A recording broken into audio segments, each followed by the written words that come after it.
When did you first notice you were white?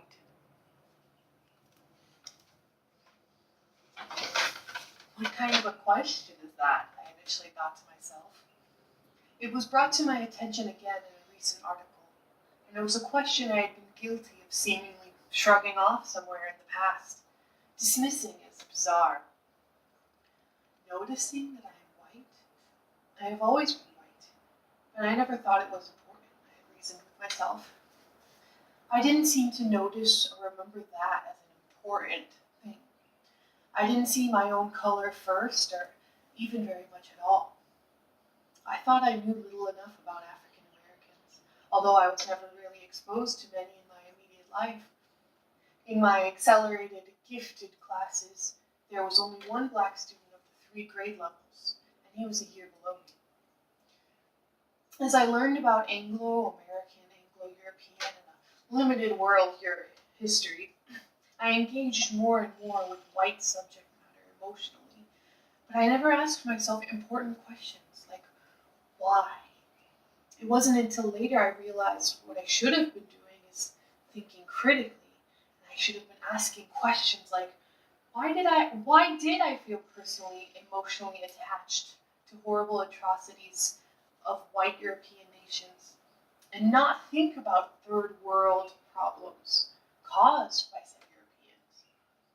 Why did the civil rights movement in the US and the transition from the Civil War era to the 1960s take so long?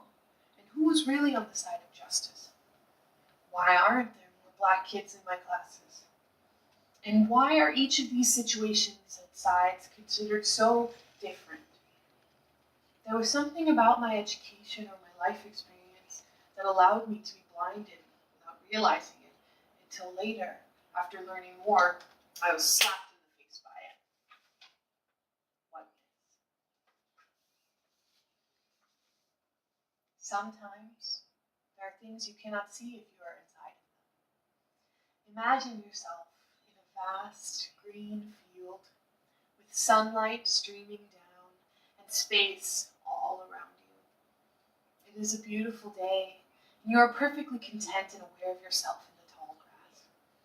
It could be hard to acknowledge here, in this moment in the field, the moment in which your reality is so clear and you can feel everything around you, that you are actually encased or trapped in the Earth's protective atmosphere.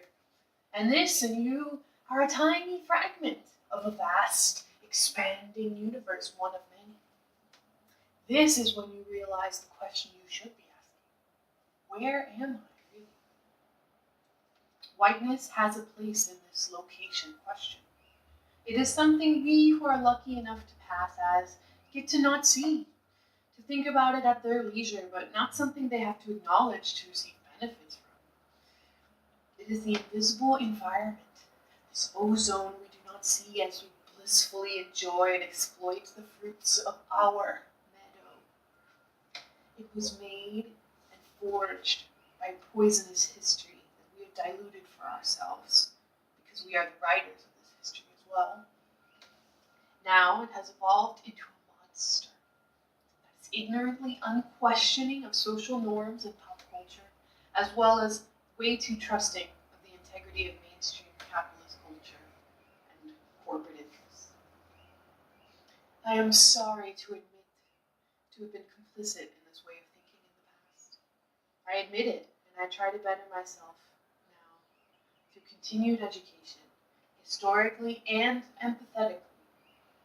Ignorance blinded me until I moved to a place where whiteness operates differently, and other cultures were introduced to me as the majority, something I wasn't used to. I now look back and recognize how dangerous complicity is, especially when we have innocent people dying every day and thousands more suffering at the hands of an unjust system. By having the majority too engulfed in whiteness to see the real problems of people of color in our nation, the cycle can easily continue. Now, I always make it a point to notice and check my whiteness.